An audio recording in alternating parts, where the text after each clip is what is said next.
Ismael Cala es un periodista de origen cubano. Además de anfitrión del conocido programa de televisión Cala, que se transmite por CNN en español, es autor de 2 fabulosos libros, pronto de un tercero. Gracias por acompañarnos y bienvenido a Soy TED. Muchas gracias, Eduardo. Un placer estar contigo en este hermoso foro. Gracias. Ismael, para muchas personas como tú, alcanzar el éxito hubiera sido suficiente. Ser conductor de un programa de televisión en CNN, ser autor de 3 libros, pero para ti eso no fue suficiente. ¿Qué consigues en la espiritualidad y en la meditación que no consigues en otras partes de tu vida profesional? Yo creo que darle sentido a la vida, porque nos han acostumbrado desde niños a competir constante e incesantemente con los demás, hacia afuera. Y yo me veía hipotecando mi estado de ánimo y mi felicidad constantemente con metas, porque de niños a eso nos acostumbraron. Hasta el día en que dije, ¿y hasta dónde más voy a caerle atrás a todo esto que estoy persiguiendo, estos deseos que la verdad yo no los necesito para vivir? Y ahí me di cuenta que la mente o el ego nos domina y nos juega una muy mala pasada, y es constantemente fustigarnos para nunca estar en gratitud, nunca estar en calma, nunca estar sosegados, nunca disfrutar el momento presente, que es verdaderamente nuestro gran privilegio de vivir.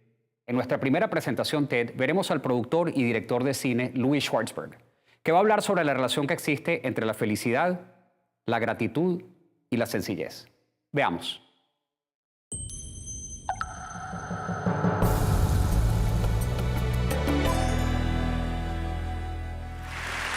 Cuando me gradué de la universidad, me mudé al norte de California, a un pequeño pueblo en la costa de Mendocino. Y no tenía teléfono ni televisión, pero había correo.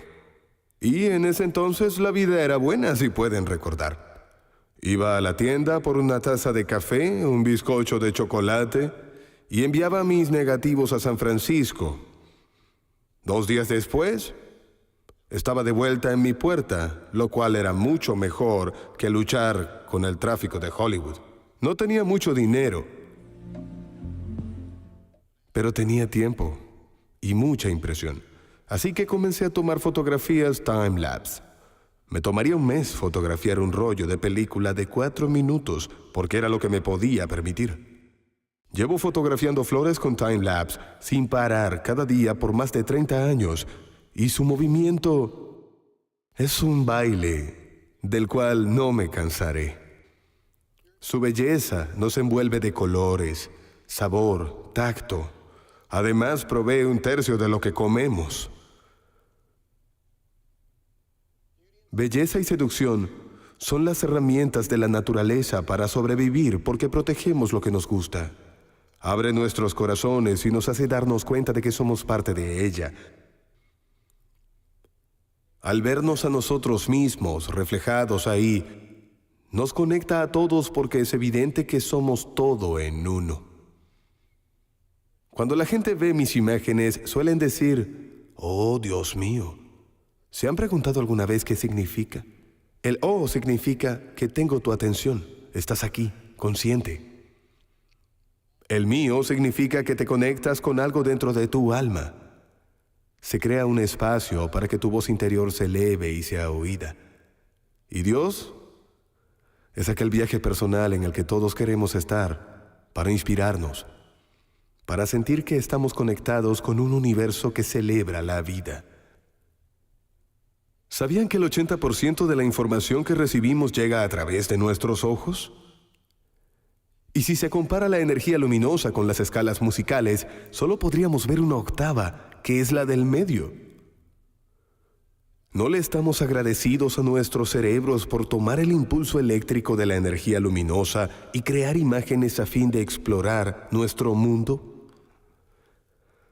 ¿No estamos agradecidos de tener corazones que pueden sentir las vibraciones que nos permiten sentir el placer y la belleza de la naturaleza?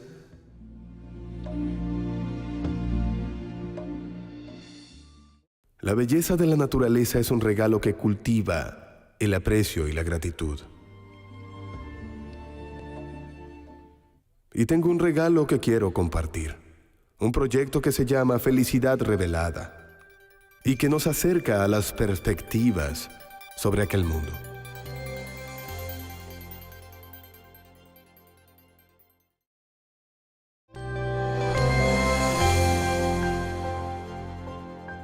y tengo un regalo que quiero compartir. Un proyecto que se llama Felicidad Revelada y que nos acerca a las perspectivas sobre aquel mundo.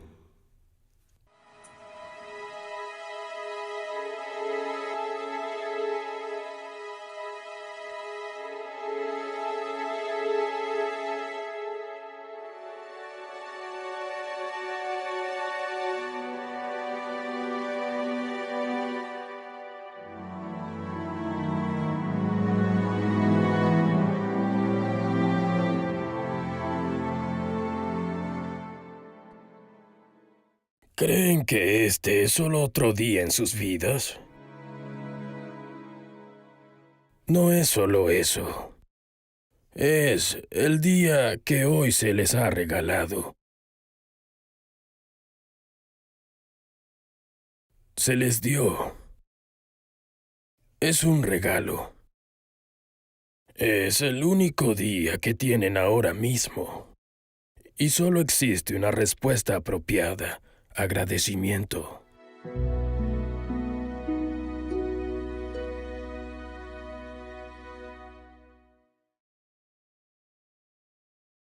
Si tan solo cultivan esa respuesta al gran regalo que este excepcional día representa, si aprenden a responder como si fuera el primer día de su vida, y a la vez el último, entonces habrá sido muy bueno.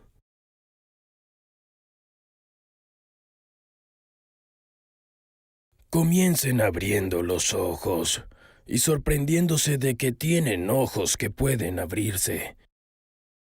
De esa increíble paleta de colores que nos ofrece todo el tiempo para su deleite. Miren al cielo. Apenas lo vemos. Pocas veces notamos cuán diferente es de un momento a otro. Con las nubes moviéndose, solo pensamos en el ambiente e incluso así, no pensamos en todos sus matices. Solo vemos si está bien o está mal. Hoy, este instante es único. Quizás de una índole irrepetible nunca volverá a ser igual. Aquella formación en las nubes del cielo jamás será la misma de ahora. Abran los ojos y miren. Vean las caras de aquellos que conocen. Cada uno tiene una historia increíble tras su rostro. Una historia que nunca podrán desentrañar del todo. No solo su propia historia, sino también la de sus ancestros. Todos venimos de tan lejos, y ahora, hoy, todas las personas que conoces, todas las generaciones de tantos lugares del mundo influyen juntas y se reúnen con ustedes, aquí como agua vivificadora, con solo abrir sus corazones y beber de ella.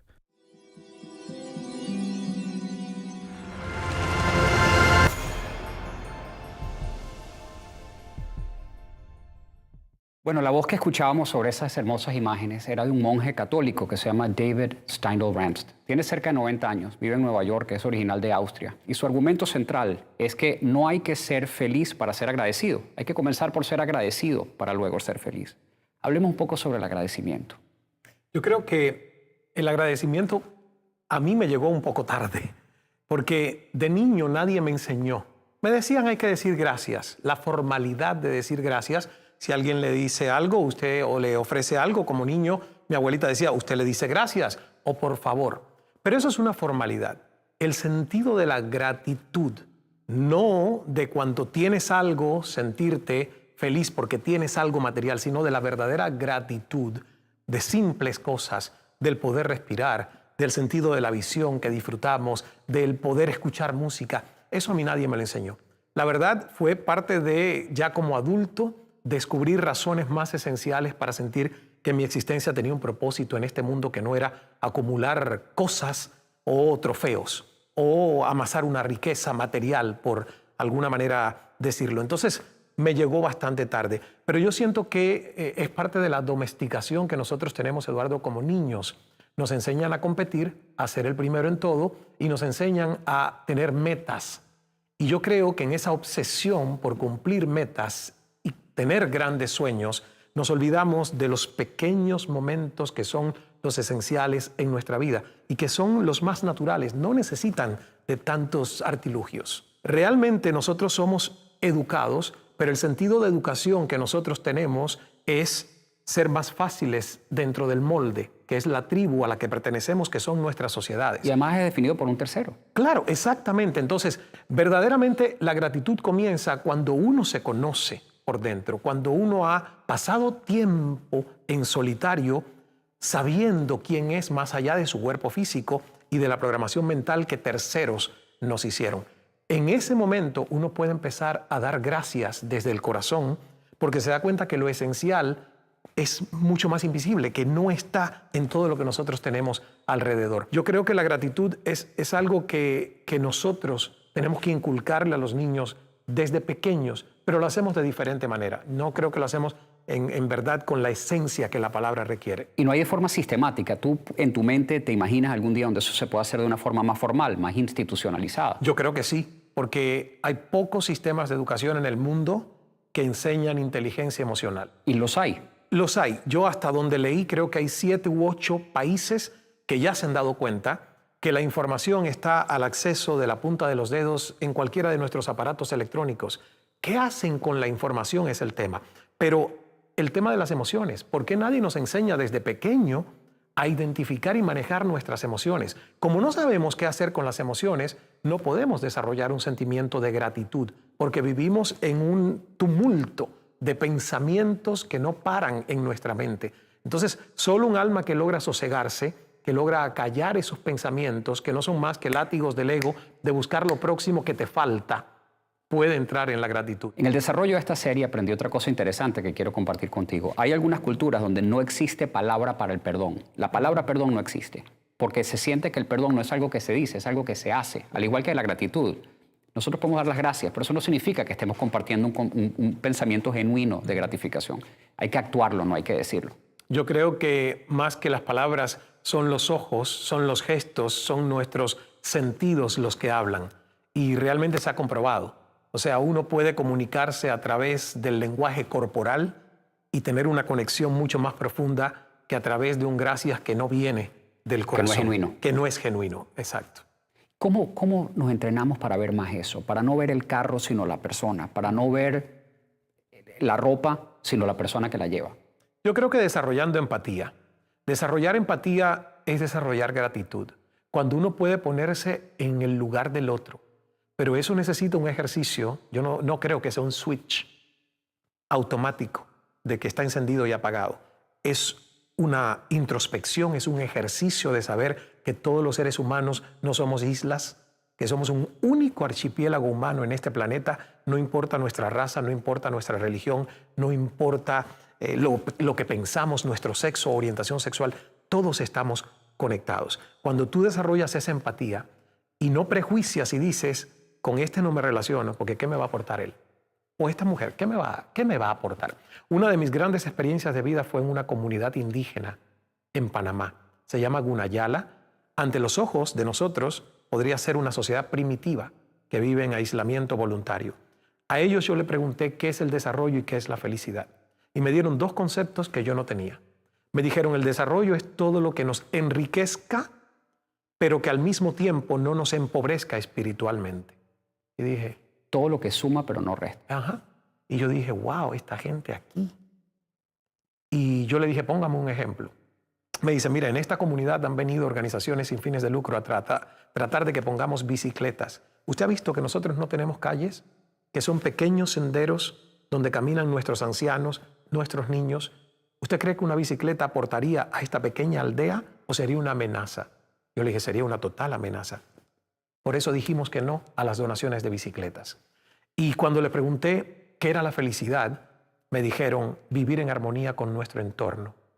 Mire usted lo que nosotros tenemos, el mar que nos proporciona el pescado fresco de todos los días, mire las playas vírgenes que nos acompañan, mire el sol, mire el clima, mire esos cocoteros de los que nosotros sacamos 1000 usos para los cocos. Entonces ahí me di cuenta que esa gente tiene los valores y sus prioridades mejor puestas que nosotros, que creemos que por todas las marcas que consumimos y todo lo que tenemos, somos más desarrollados que ellos.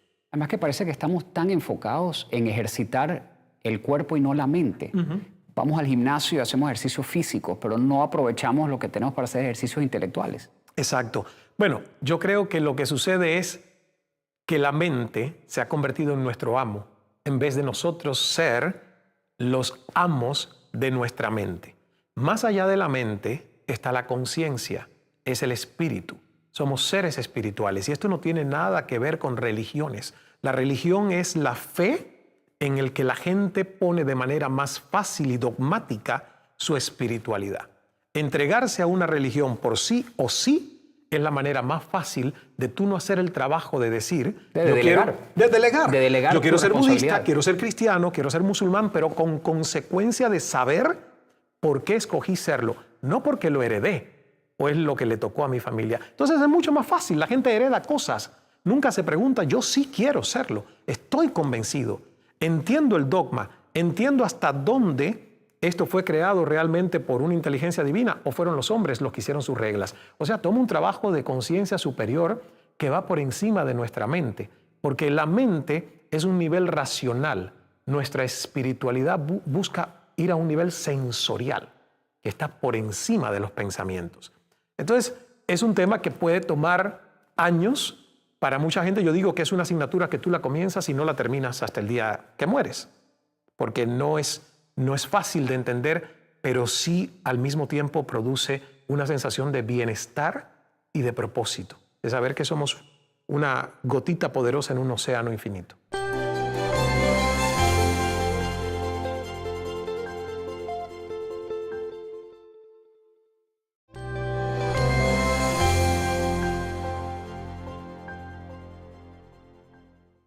Tania Luna nació en Ucrania y cuando tenía solamente 6 años ocurrió la tragedia nuclear de Chernóbil.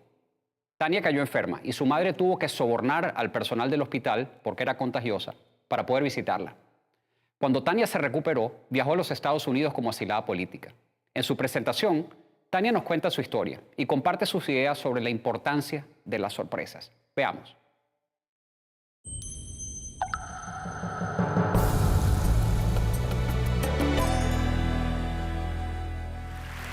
Tenía 5 años y estaba muy orgullosa.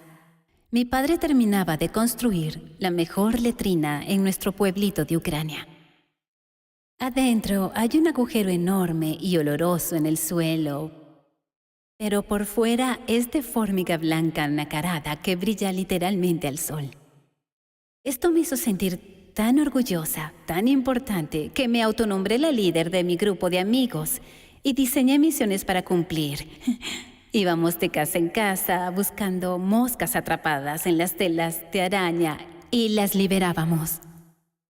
Un poco antes, cuando tenía 1 año, después del accidente de Chernóbil, la lluvia era negra. A mi hermana se le caía el cabello a mechones y yo estuve 9 meses en un hospital.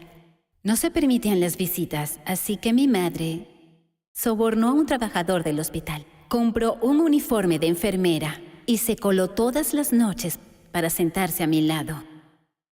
5 años después, un hecho rescatable e inesperado, gracias a Chernóbil, conseguimos asilo en Estados Unidos. Tenía 6 años y no lloré cuando dejamos nuestro hogar y vinimos a Norteamérica porque esperaba que fuera un lugar lleno de cosas raras y maravillosas, como bananas, chocolate y goma de mascar. La goma de mascar venía envuelta con esas pequeñas historietas y solo podíamos conseguir una vez al año en Ucrania y teníamos que mascar uno durante una semana entera. El día que llegamos a Nueva York, mi abuela y yo encontramos 1 centavo en el piso del refugio para indigentes donde mi familia se estaba quedando, pero no sabíamos que era un refugio, creíamos que era un hotel lleno de ratas. Así que encontramos ese centavo casi fosilizado en el piso y pensamos que un hombre muy rico debía haberlo dejado ahí porque la gente normal nunca pierde dinero. Apreté el centavo en la palma de mi mano y estaba pegajoso y oxidado, pero sentía que sostenía una fortuna y decidí que iba a comprar mi propia goma de mascar. Y en ese momento me sentí como una millonaria. Un año más tarde volví a sentir lo mismo cuando encontramos una bolsa llena de animales de peluche en la basura. De pronto tenía más juguetes que los que había tenido en toda mi vida. Tuve de nuevo esa sensación cuando golpearon la puerta de nuestro apartamento en Brooklyn y mi hermana y yo encontramos a un repartidor con una caja de pizza que no habíamos pedido. Agarramos la pizza, nuestra primera pizza, y la devoramos porción tras porción mientras el repartidor estaba ahí parado y nos miraba fijamente. Nos pidió que le pagáramos, pero nosotras no hablábamos inglés. Mi madre salió y el repartidor le pidió el dinero, pero no tenía suficiente. Caminaba 50 cuadras al trabajo todos los días, ida y vuelta para no gastar en autobús. Entonces nuestra vecina asomó la cabeza y se puso roja de rabia cuando se dio cuenta de que esos inmigrantes de abajo tenían las manos en su pizza. Todos estaban molestos, pero la pizza estaba riquísima. No me di cuenta hasta años más tarde de lo poco que teníamos. En nuestro 10º aniversario de estar aquí, decidimos celebrar reservando una habitación en el primer hotel en el que estuvimos cuando llegamos. El hombre de la recepción se rió y nos dijo: «No pueden reservar una habitación, esto es un refugio para indigentes». Nos sorprendimos. Mi marido Brian también fue un indigente de niño. Su familia perdió todo y a los 11 años tuvo que vivir en moteles con su padre. Moteles que les retenían toda la comida y la tenían confiscada hasta que pudieran pagar la cuenta. Y una vez, cuando finalmente llegó su caja de cereal, estaba llena de cucarachas. Pero él sí tenía una cosa. Tenía esta caja de zapatos que llevaba con él a todas partes, con 9 libros de historietas, 2 muñecos pintados para parecer superhéroes y 5 robots. Y ese era su tesoro. Ese era su propio conjunto de héroes que lo salvaba de las drogas y las pandillas y de renunciar a sus sueños. Voy a hablarles de otro miembro de nuestra familia que antes era indigente. Ella es Scarlett. Alguna vez Scarlett fue usada de cebo en las peleas de perros. La atacaban y la arrojaban a la arena para que los otros perros la atacaran y se pusieran más agresivos. Ahora come comida orgánica y duerme en una cama ortopédica con su nombre, pero cuando le pones agua en el tazón, todavía te mira y mueve la cola agradecida. A veces Brian y yo paseamos por el parque con Scarlett y rueda por el césped y nosotros la miramos. Luego nos miramos el uno al otro y sentimos gratitud. Nos olvidamos de todas nuestras nuevas frustraciones y decepciones de clase media y nos sentimos como millonarios. Gracias.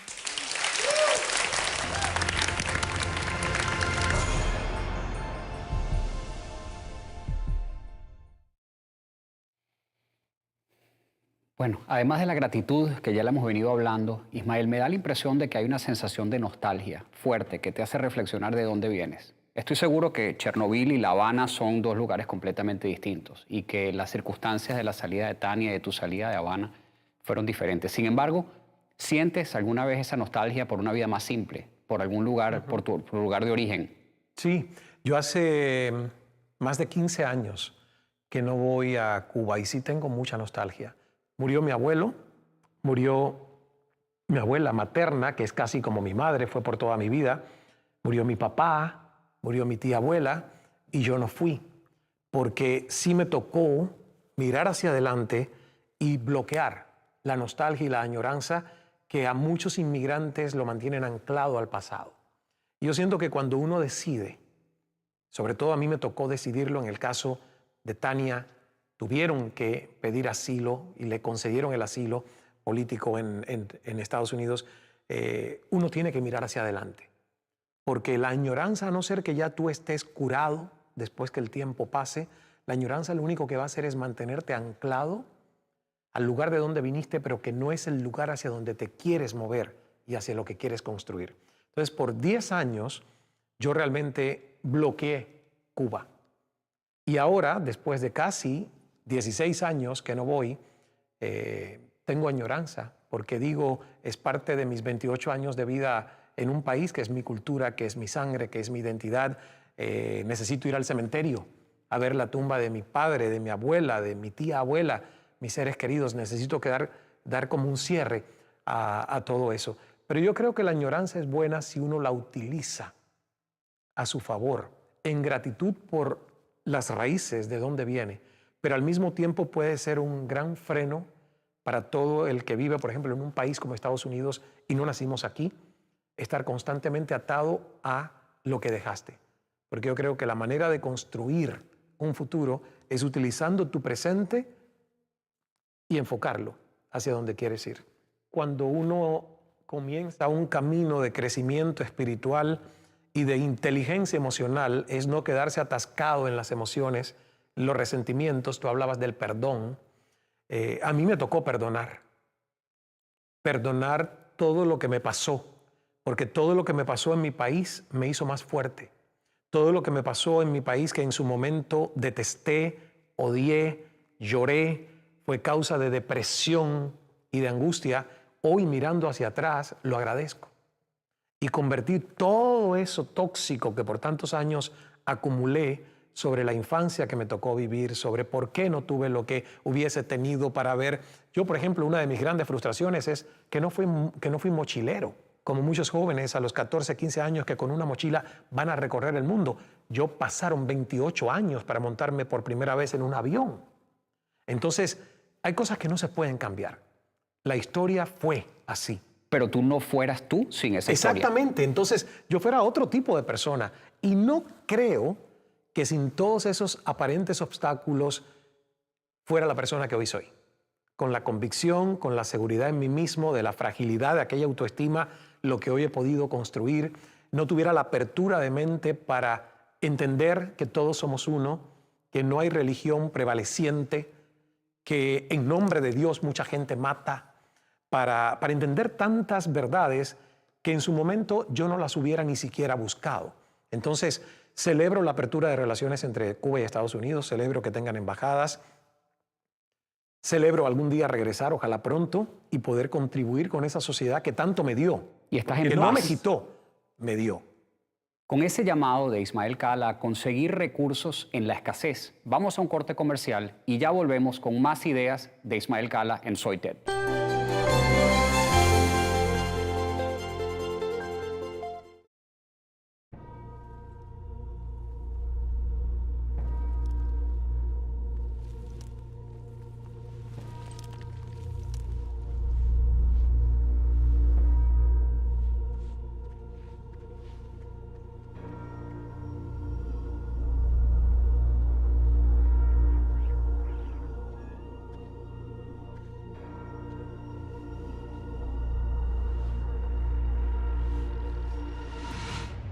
You never feel happy.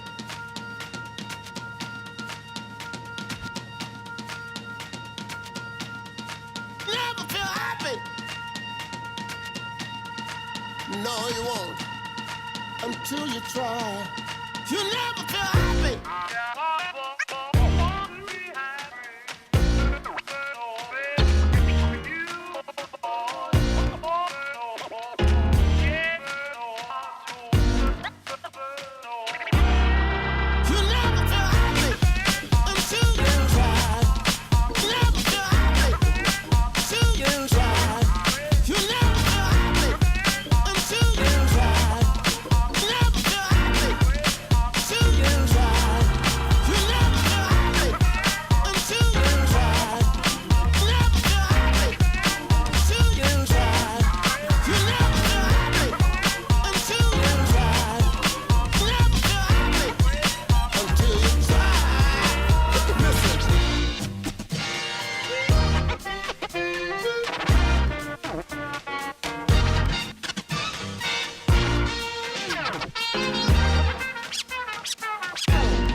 Una de las palabras, de los pensamientos, de las ideas que escuchamos era sobre dar.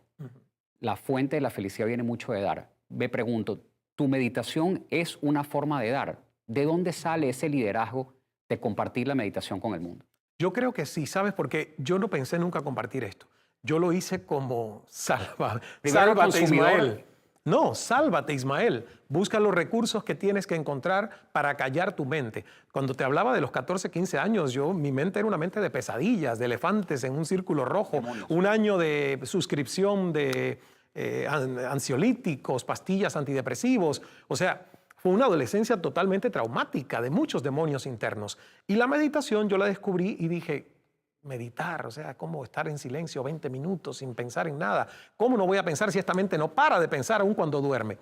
Y fui descubriendo poco a poco que efectivamente es un ejercicio de acallar esos pensamientos. El compartirla con el mundo vino cuando yo me di cuenta realmente de cuál era el concepto que yo quería de mi vida como éxito. ¿Por qué yo quería sentirme Tu exitoso? propia definición Mi del propia éxito. definición. Y ahí fue donde yo dije, es aprender continuamente porque es la única manera de no caducar, aprender. ¿Y qué haces con lo que aprendes? ¿Te vas a quedar de una manera egoísta por dentro con eso? No, lo das. Yo siempre miraba hacia afuera y decía, ¿por qué aquel tiene esto y yo no? Además crecí en un país socialista que prometía que todos éramos iguales y que todos íbamos a tener iguales oportunidades. Totalmente falso. Entonces crecí con envidia, con resentimientos, con muchas toxinas dentro. La meditación fue una manera de hacer limpieza. Y crear abundancia comienza con la gratitud. Alguien que verdaderamente es rico es porque es totalmente agradecido con lo que disfruta, con el privilegio de vivir. Yo he tenido que reprogramar día a día una mentalidad que es de carencia a una mentalidad de infinitas posibilidades y abundancia. Y es por eso que cuando la gente me habla de riqueza, yo digo, la riqueza no es lo que está afuera. La riqueza es lo que tú eres capaz de crear desde dentro, que se va a manifestar por añadidura, y lo he comprobado en mi vida. O sea, yo salí de Cuba con una maleta y una cámara fotográfica prestadas. 0 dinero. Llegué a un país como Toronto, Canadá, donde mi valor en la fuerza laboral del país al no hablar inglés era muy limitado y tuve que reempezar. ¿Es verdad que tuviste que pedir limosna? Sí, 5 veces. Fui a 5 iglesias, hice mis líneas, mis colas, daban unos bolsitos con leche evaporada, era mesero en un restaurante dominicano, trabajaba 3 días a la semana, no me daban propina, era el peor mesero del mundo porque yo no tenía vocación de servicio. Dije, ¿tienes amigos? Dile a tus amigos claramente que no tienes cómo comer y estoy seguro que te van a invitar a comer. Y fue lo que hice. Ese fue el último día que fui a esa colita y les dije a mis amigos, ¿saben qué? No me alcanza para comer, a ustedes les molesta que yo pase y pegue la gorra, se decía en Cuba, y me decían, no, ningún problema, Ismael, ven. Y yo iba 2 o 3 noches a la semana y comía en casa de mis amigos y fue la última vez que lo hice porque me hizo sentir muy mal el hecho de verme realmente pidiendo limosnas en una cola con gente que yo veía que no estaba en la misma situación que yo y que no estaba por el mismo motivo. Tú tenías otros recursos, de gente generosa a tu alrededor. Exacto. Y yo siempre digo, siempre tenemos esos recursos.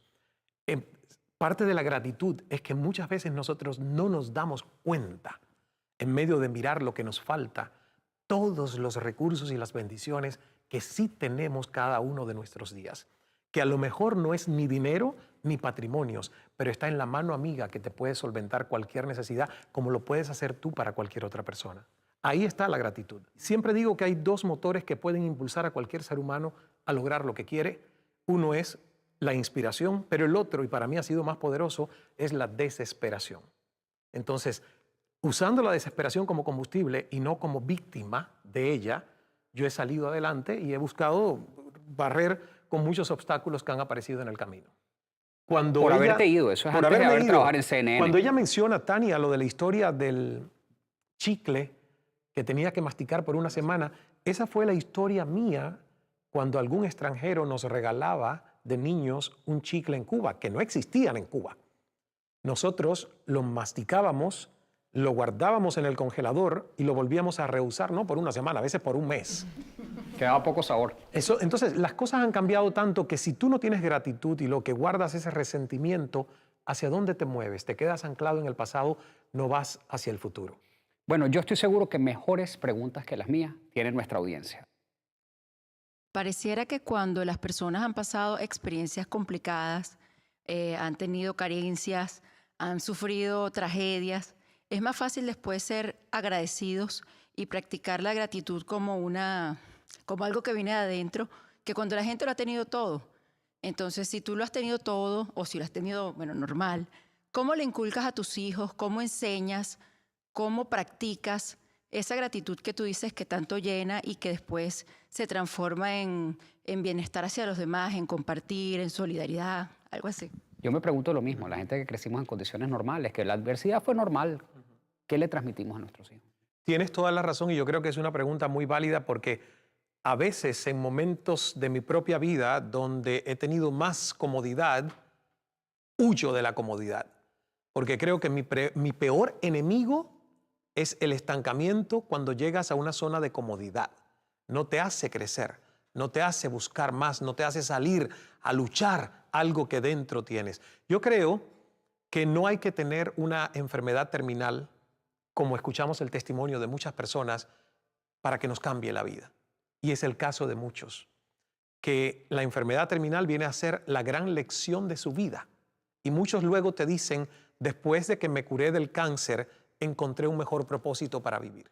Yo creo que no sería necesario que a todos nos llegue un cáncer para encontrar el verdadero sentido de la vida. Y creo que el tema central de este episodio, que es la gratitud, es el antídoto perfecto para eso, para el aburrimiento, para el desasosiego, para el ruido que tenemos alrededor. Yo diría que sobre todo para los niños, los padres, es el sistema de entender que los valores es lo más importante que uno puede cultivar y que los lujos muchas veces lo único que hacen es enturbiar. Te lo digo porque hoy yo agradezco el no tener tantos juguetes, porque despertó mi imaginación y si quería ser el zorro tenía que tomar una vara de palo y crear una espada y era el zorro. No tenía que realmente tener la capa y el juguete que cuesta $500 para sentirme zorro. Entonces yo creo que a lo mejor los papás y los maestros y nosotros como sociedad podemos incentivar esa creatividad desde lo simple, desde la esencia, diciendo, ok, necesitas más tu imaginación que lo que alrededor vas a utilizar para crear la experiencia. Y siento que es lo que falta, que muchas veces nos apoyamos en la facilidad de poder dar todo lo que materialmente podemos, pero siento que no está ahí la fórmula, está más en crear experiencias que queden, experiencias de vida. ¿Tú crees que hay personas que tienen demasiada empatía?